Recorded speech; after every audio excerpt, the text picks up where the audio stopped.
Hello, everyone. Thank you for joining us for this next installment in our series of panels in celebration of the 20th anniversary of continuous human presence on the International Space Station. The station has been a critical test bed for scientific research and technology development in low Earth orbit for the past 2 decades. By the time we reached 20 years of continuous human habitation, more than 3,000 experiments have been conducted involving 4,200 researchers from 108 countries, truly an international orbiting laboratory.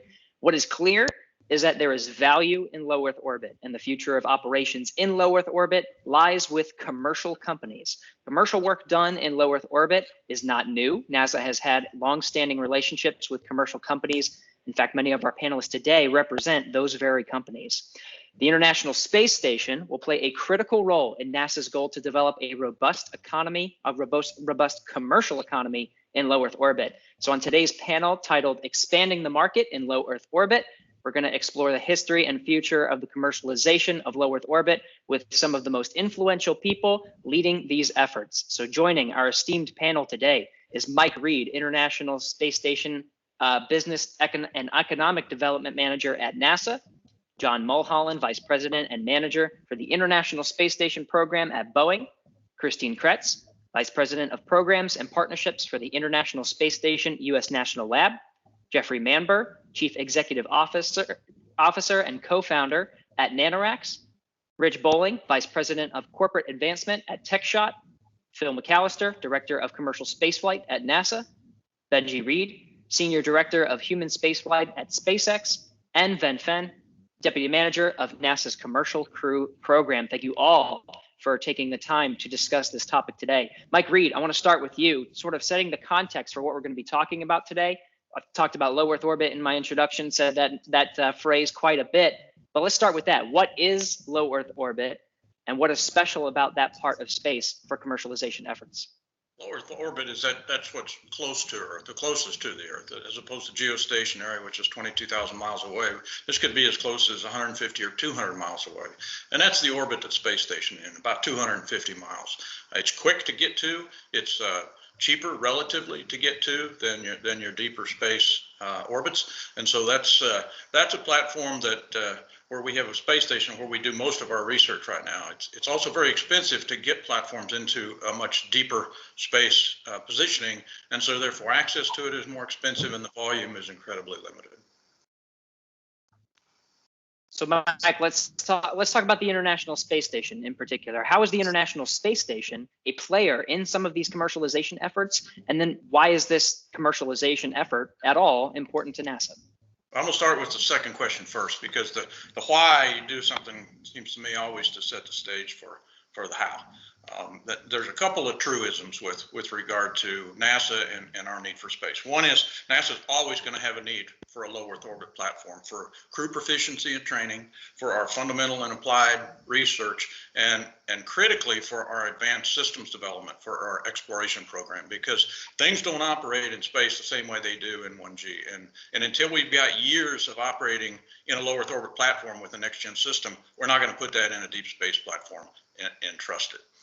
The second thing is space station is going to be the last U.S. government funded and 100% led platform in LEO. It's not tenable. It's not gonna. There will not be another U.S. government LEO platform. And so if we don't use station right now to enable the development of not only the next generation platform, but the use of that platform. The supply side is critical for our LEO economy. You were working on our crew and cargo transportation. That's been going on for well over a decade, and others on this panel are going to discuss those.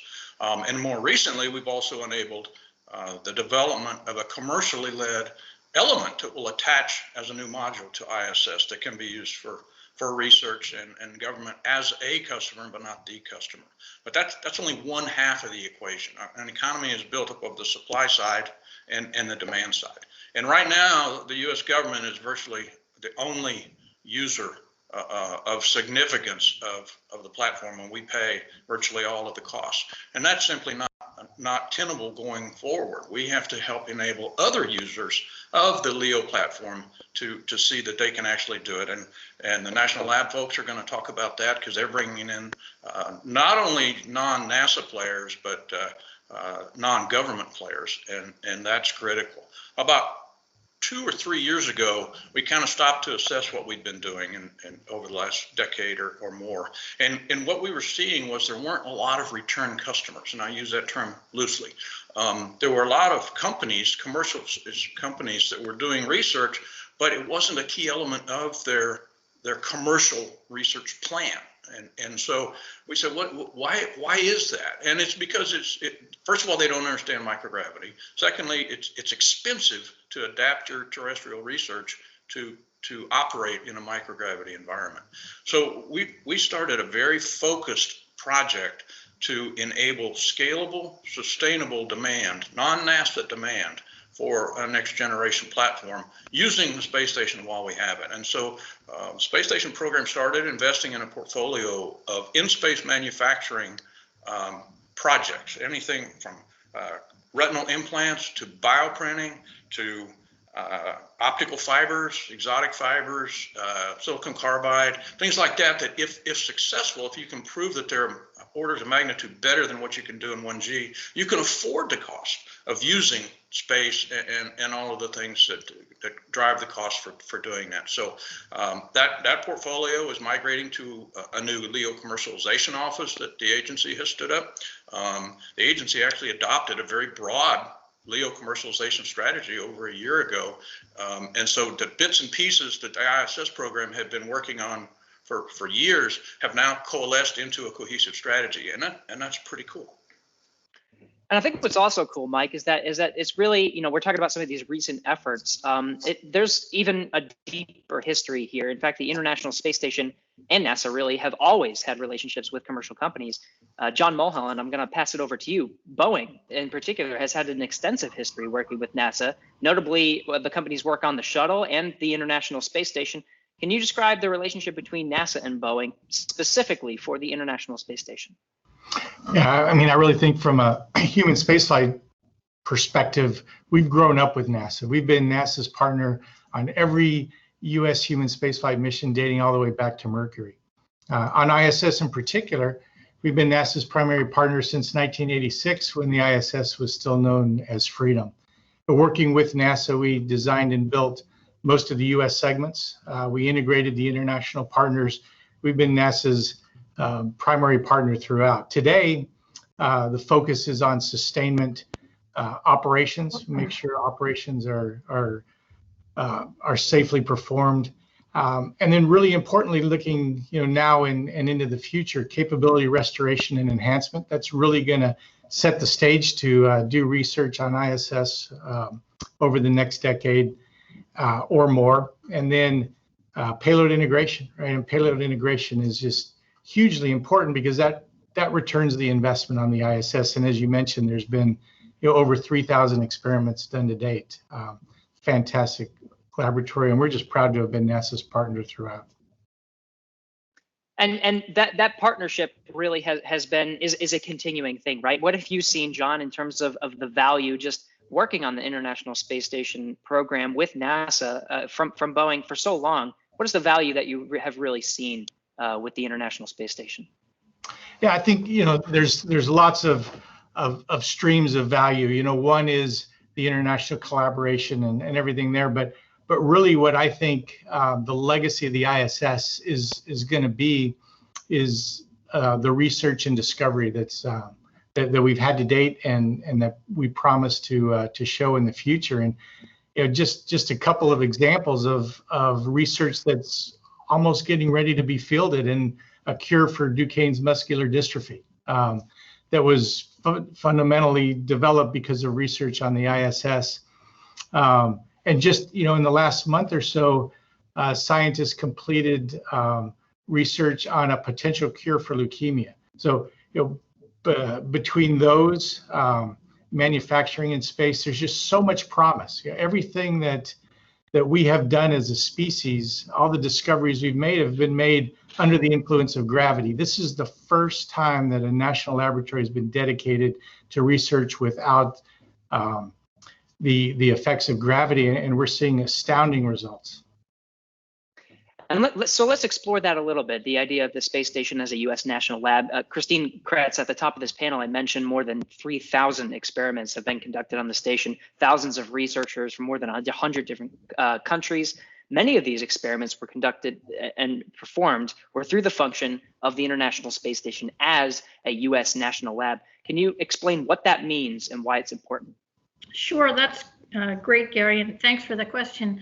As you know, Congress opened up the National Lab as a way for researchers around the world, but U.S. researchers especially, to have access for non-NASA research. And Mike pointed out some of the things that NASA has helped foster, but opening it up to a broader group of researchers on Earth to think about how they may take that terrific asset that we have in space and leverage it for their research was important.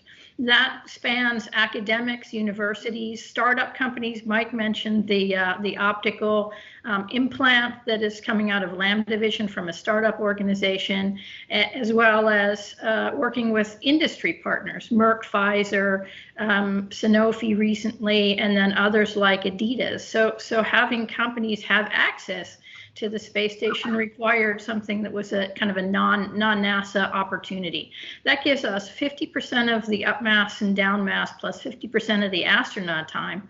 And with more astronauts on board the station right now, that's more astronaut time that we're happy to have access to. But it's a lot of partnerships. And so the partnerships that John mentioned are important. Partnership with NASA to foster that with us and help us collaborate together. Partnerships with companies like Boeing that have sponsored the Technology and Space Prize that created the opportunity for Lam Division to put their application into space. Partnerships with NSF and NIH, who also foster research like tissue chips in space that we work with. And then the commercial service providers, and Rich and Jeff are here today to talk about their efforts. They provide access directly through their operations to go to the space station, including STEM, other kinds of really interesting regenerative medicine research that's going on. And a partner can go directly to their organizations, and those commercial service providers access the space station through our allocation. It's important just for the same things that Mike and John mentioned previously, which is really innovative efforts that would not be possible without the access granted by Congress in partnership with NASA to access that. So some of the things mentioned here were muscular dystrophy, leukemia research, the regenerative medicine work that's going on that may someday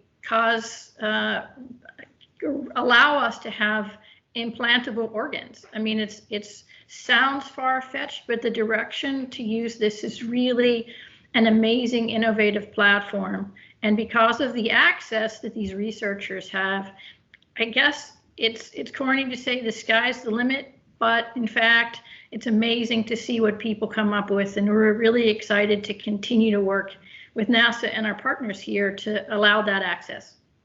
Christine, you've given so many fantastic examples of some of the research on station. Have you seen, and you mentioned opening it up as a U.S. lab in 2005, or at least the push from Congress to do so. Have you seen an increase in participation and demand from when you first started opening it up as a U.S. lab, trying to get the word out that there is this orbiting laboratory that companies have access to? Have you seen an increase to where we are now in 2020? Absolutely. The initial experiments were fewer and further between because researchers just weren't aware of the access, and we had not yet developed the platforms that Jeff and Rich and other of our commercial service providers have created. So over time, the word has gotten out. Research has become more and more complex because of the kind of learnings that they've had.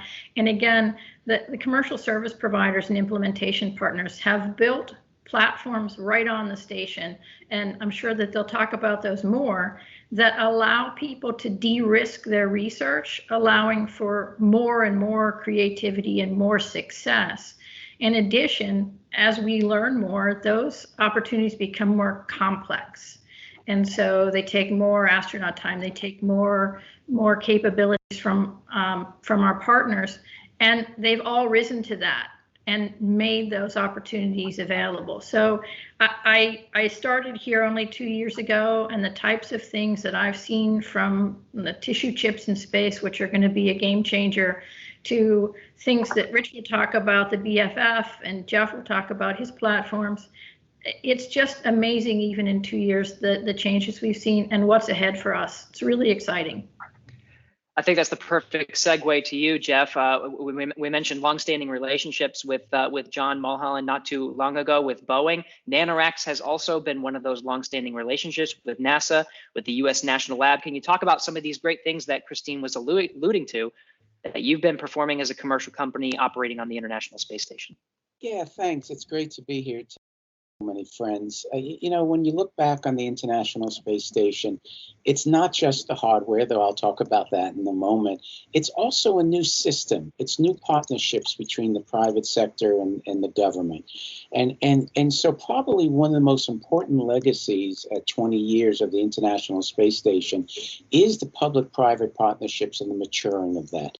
There's no better examples than, let's say, the SpaceX and Northrop contracts and Boeing contracts for cargo and crew, with companies like Nanoracks. We've invested, considerable money into our hardware, our platforms. We're ready to go as we record this on SpaceX 21. Benji, make sure that thing gets up there. We got our Bishop airlock on there, and that's a permanent addition to the space station that's privately funded.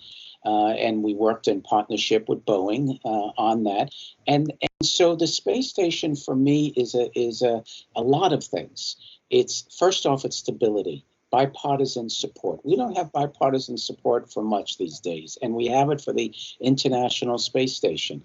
And that bipartisan support has given us the time to make these sort of investments, to work out the ecosystem that's developing in low Earth orbit.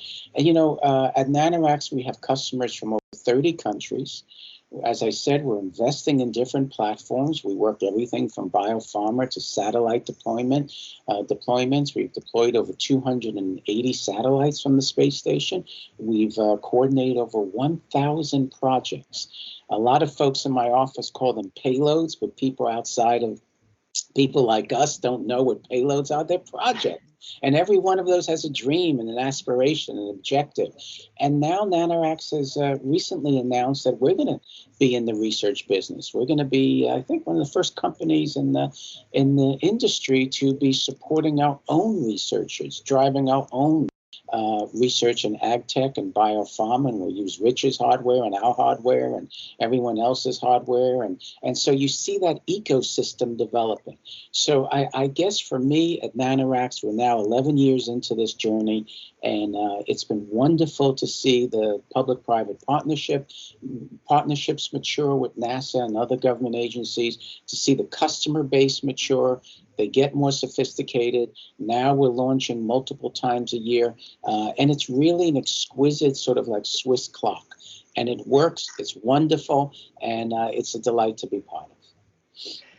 Now, the Bishop airlock was one of those things that was mentioned. Christine alluded to it. Jeff, you mentioned it a few times. I think it's a good model for understanding what a commercial facility operating in low Earth orbit is. Can you talk about that specific module, the Nanoracks Bishop airlock? Sure. We recognized early on that the JAXA airlock is wonderful, but we thought that there could be more business, more opportunity, grow utilization if there was a bigger airlock.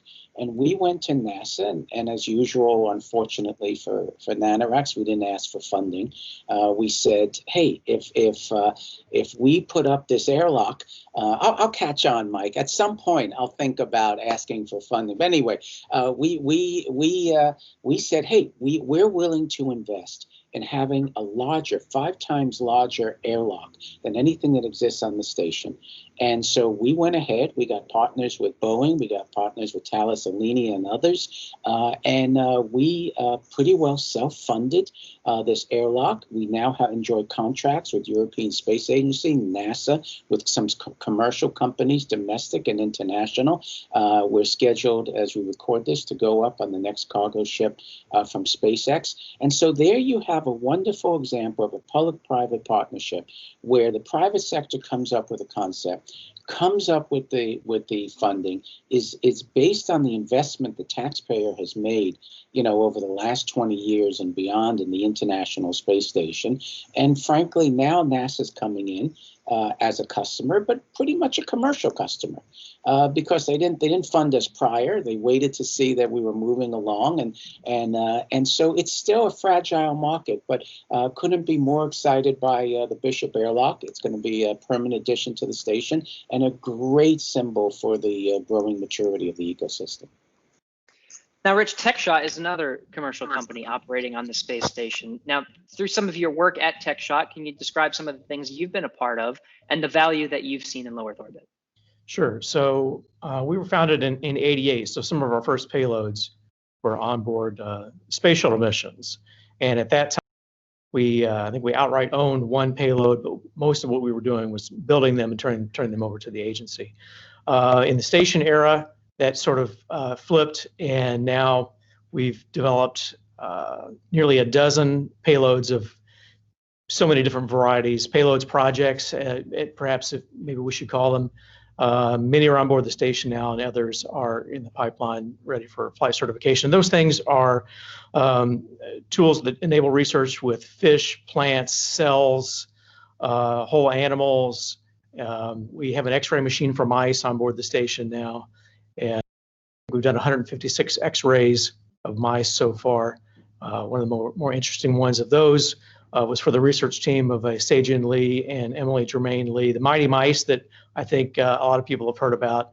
We were proud to play a role in that Mighty Mice research that showed that some of the treatments they gave those mice, the muscle wasting was not only reduced, but in some cases, some of the animals came back stronger from space than when they went up. And obviously that has terrific implications for long-term spaceflight crews, but also folks here on Earth who have muscle wasting diseases, and it could be a real game changer and perhaps one of the most important things that we've been a part of at a station.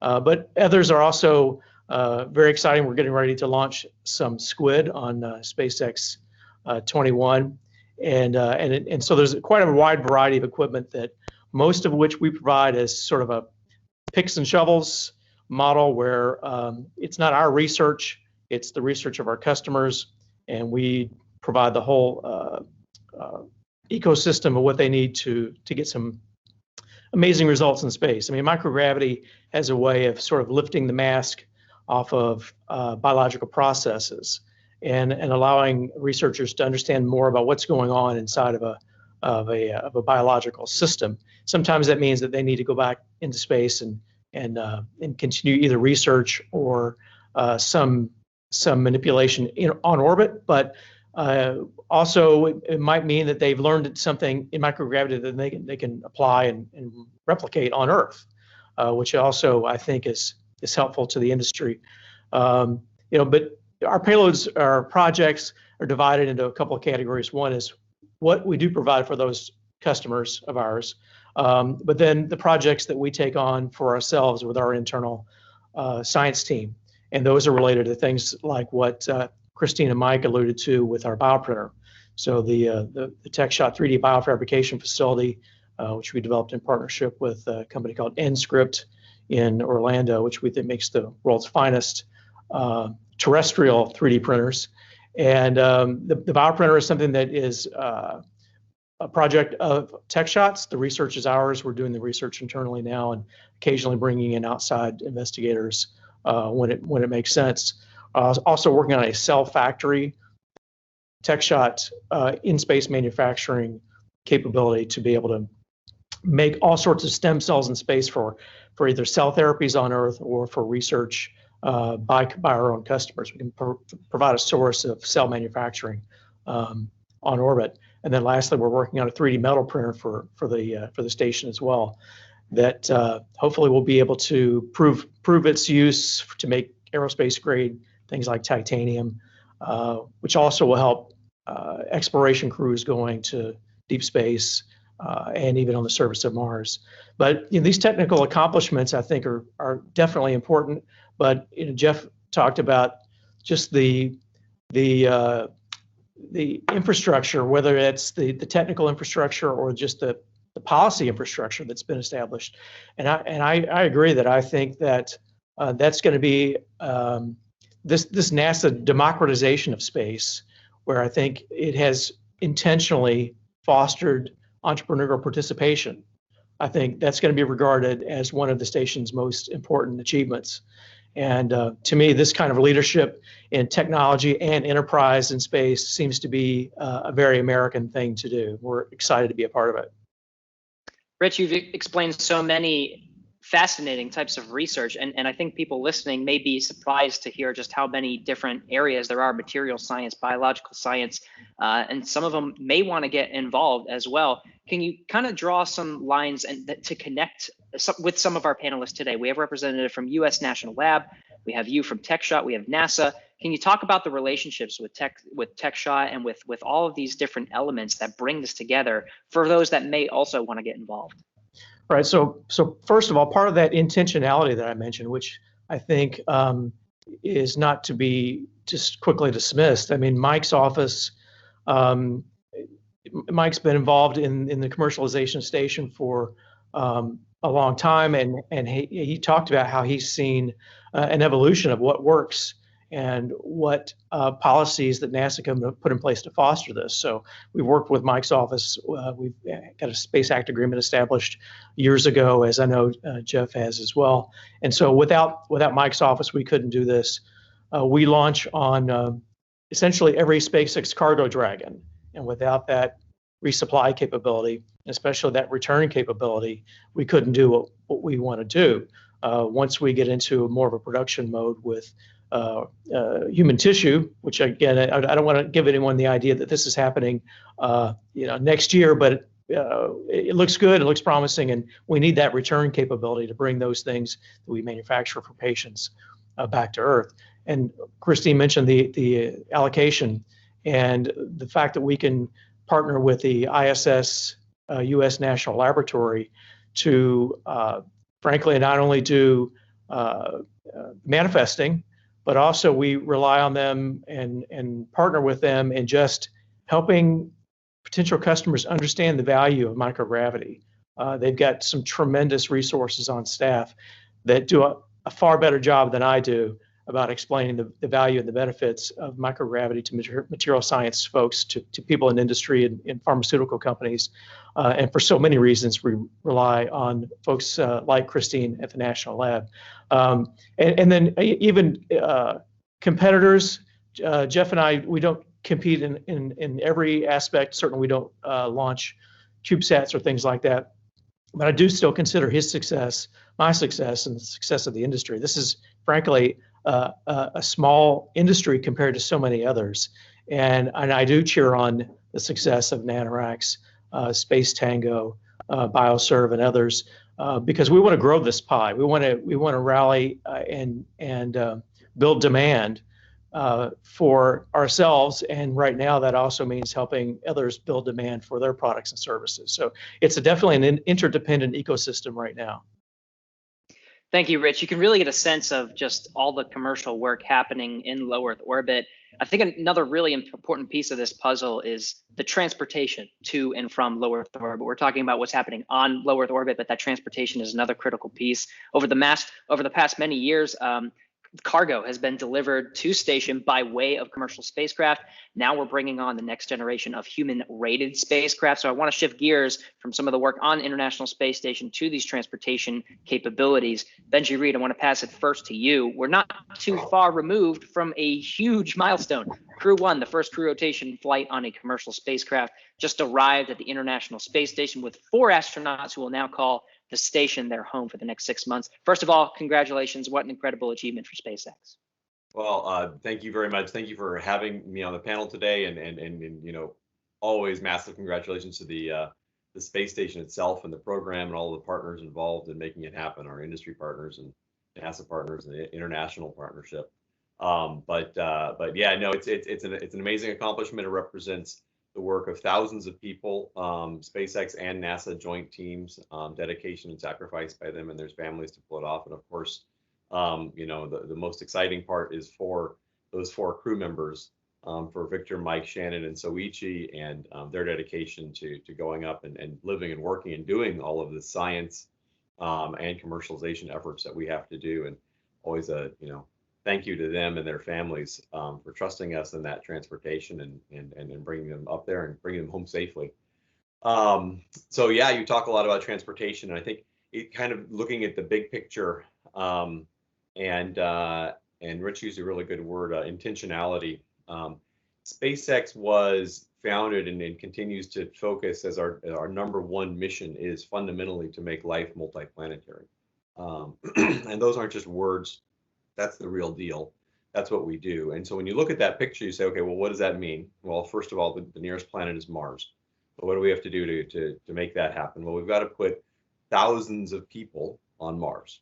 We have to put thousands of tons of cargo on Mars, and probably more, right? Thousands, tens of thousands, hundreds of thousands. Ultimately, you know, a self-sustaining civilization on another planet is going to look like, you know, at least 1 million people.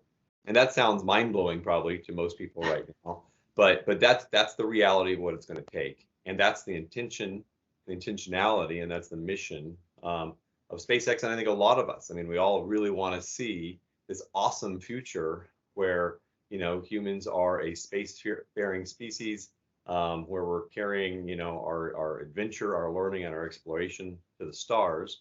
And again, this is exactly what we're seeing in low Earth orbit and what we're seeing on the space station that has benefits back home, you know, back on the Earth and to a lot of terrestrial applications. So how to do that? So it's kind of a practical set of steps as you think through the problem, right? Okay, well, eventually I need to put thousands of people and thousands of tons of cargo all the way on another planet. And what are the barriers to that? So you look at the barriers and you say, well, #1, I need the technology to do it. And #2, I need to drop the price. The cost is the problem, right? The cost of space is really the fundamental limiting factor in the equation in this whole experiment of space exploration. The limiting factor is how much does it cost per pound to get things up there? Because that cost not only is a cost directly on your project, right? But it's also, it increases the cost of the project itself. If you're going to spend, you know, thousands or millions of dollars for a launch, or to be a piece of a launch, and now you got to worry, well, I'm going to only send one of these things up there, and it's got to work, it's got to be perfect. And so you spend a lot of money and a lot of time making that one thing work really, really, really well and have high reliability. Whereas when you look at like, well, how do industries take off? How do economies take off terrestrially and historically? Well, a lot of times it isn't because you built one car, right? They didn't come off the line and say, I'm going to build one car and it's going to be the perfect car and it's going to work forever. Well, they built a lot of cars to start with, and there was a lot of people actually working in it. Any invention or, you know, that you look around, there's actually a lot of people working in that, and a lot of failures that happen. So how do you want to be able to, again, you have to drive that overall price down so there can be many, right? There has to be, we keep using these terms like ecosystem and others that are very biologically based terms, but there's a good reason for that, right? That's the way life works. Biology is it's, you know, there's a ton of different options. There's a huge diversity of opportunity. And that's how you ultimately evolve and grow. And that's what we have to do here too. So what do we do at SpaceX? So then you go to the next step of the problem. Okay, well, how do you drive down cost? Well, the cost of transportation ultimately is the lack of reusability, right? If you have to build, we always say it, but it's always worth repeating. You get on that big jet airplane, and if you had to, you know, fly across the country from New York to Los Angeles, and then you're done with that flight and you push it into the ocean, that's going to be a pretty expensive set of tickets. And so we started working, you know, from the very beginning on how do we refly rockets? How do we reuse those rockets? And ultimately, you know, all of the pieces of the spacecraft, everything that we can do. Huge partnership with NASA on the COTS program. the original cargo transportation services program and the development there. We developed Dragon on that program, and we developed Falcon 9 on that program. Both of those, the Falcon 9 now, of course, is being used across many different for many different customers, and for many different programs, government and private. And we see how that works together. We've flown Dragon now to the space station and home 20 times in that time. That Falcon 9 that was developed has flown over 100 times. Over 60 times it's reflown, which is great, and really kind of amazing when you think about it just over the last few years. So we're starting to see that, right? We're starting to drive down those prices. Ultimately, the cost of space and space transportation needs to be driven down by an order of magnitude, divide by 10, and then divide by 10 again, probably 2 orders of magnitude, to actually get to these goals. And we're going to get there. We're going to do that.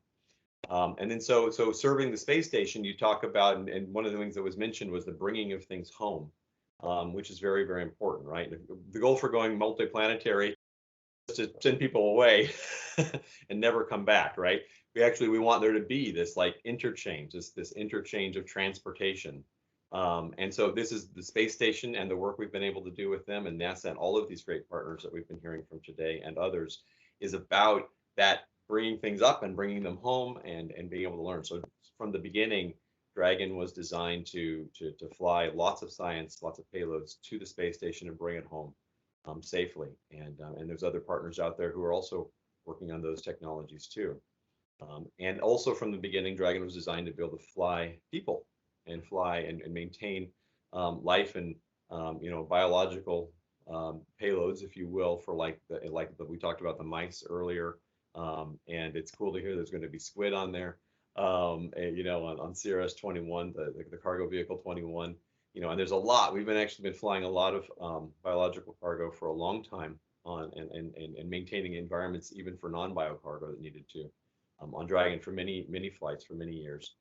And then now culminating with our Crew Dragon, which is our Dragon 2 line, and then coming up this CRS-21, this Cargo 21 flight will also be will be the first flight of Dragon 2, that line, the first cargo variant of that.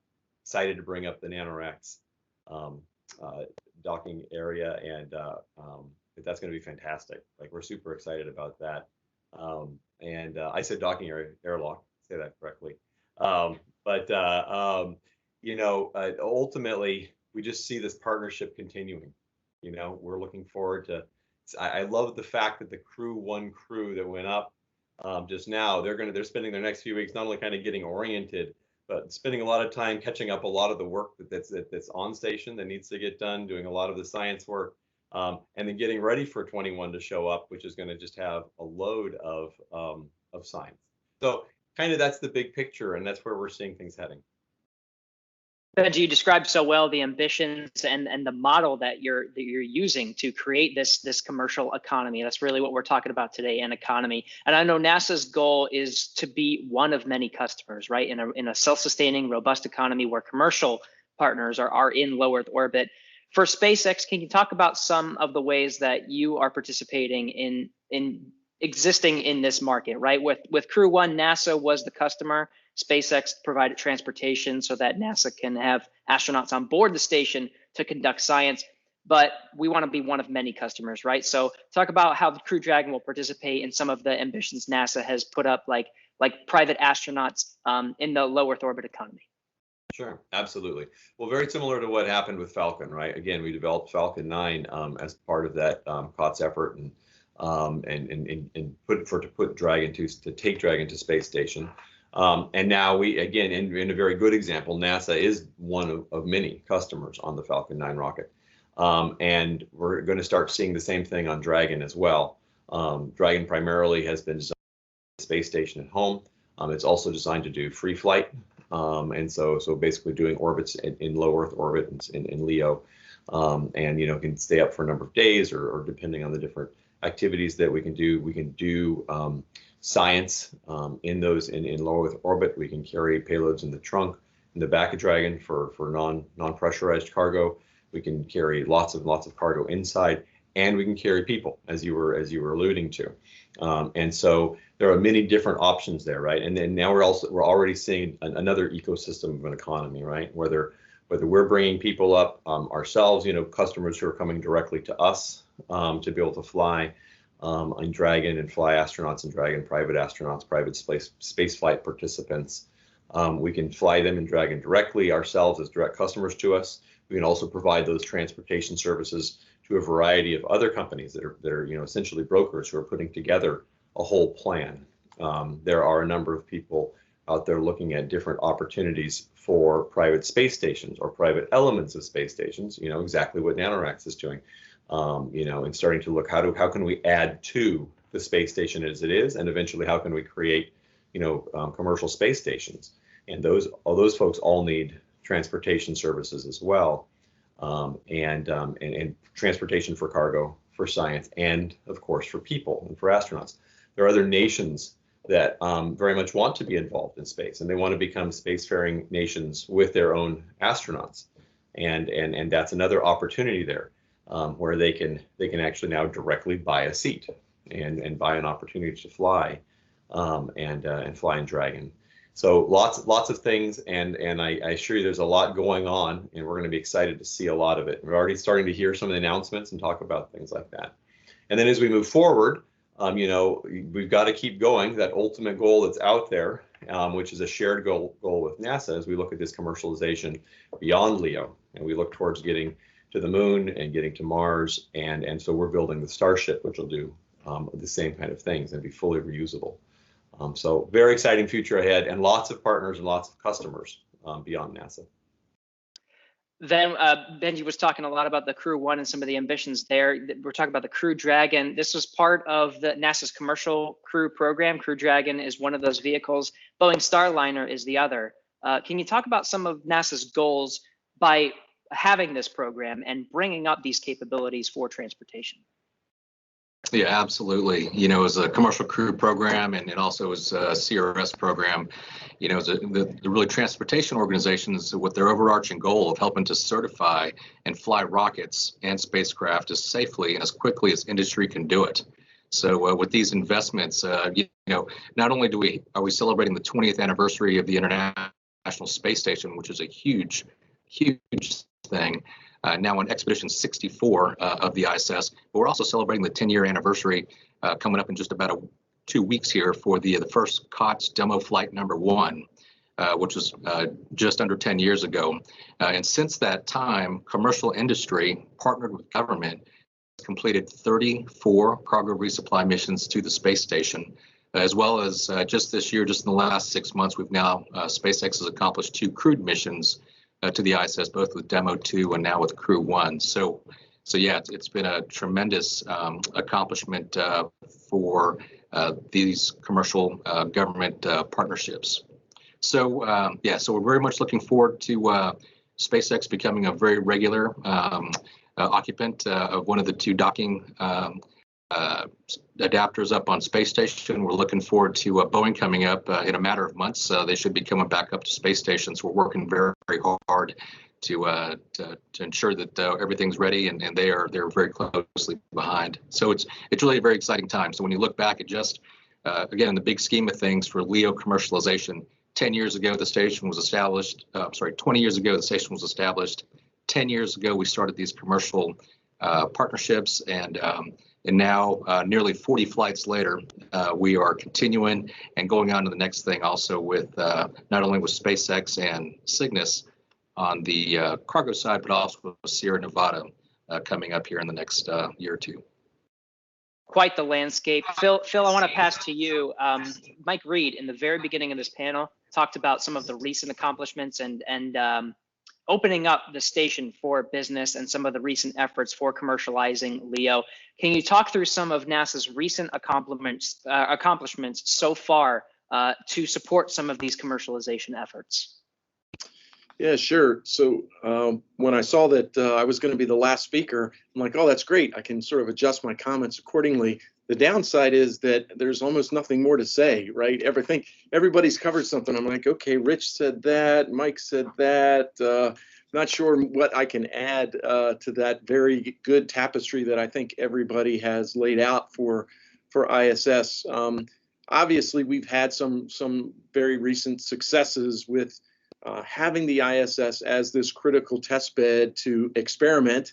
And I use that word literally and figuratively, right? Actually doing research experiments, but also experimenting on what works and what may not work in terms of economic activity and commercial activity on ISS and in low Earth orbit. So ISS has been a key platform. We're really just seeing some traction now. I think it has to do with the fact that we actually have human commercial space transportation now available through the SpaceX Crew Dragon and very shortly thereafter Starliner. So we're seeing a lot of traction on private astronaut missions that go to the ISS. And not only that, just completely private missions that don't even go to the ISS. There was a recent announcement by SpaceX and Space Adventures just to go in space and not to dock with ISS. And NASA will have nothing to do with that project. And that's exactly what we want to see.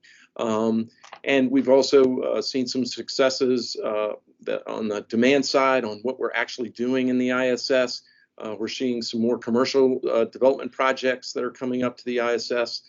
So when I think of the overall sort of commercial LEO development activity that we're doing, the ISS has obviously been a critical test bed for that. So I think everybody at NASA, when we think of the ISS, we want to give it the Vulcan salute and say live long and prosper.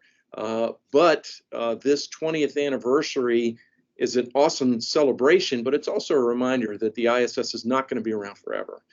It could experience an unrecoverable anomaly at any time. And so as amazing as it is, it's also a reminder that that is our single toehold to continuous human presence in low Earth orbit. So it's my job to ensure that we do not have a gap for whenever the ISS retires, whenever that is.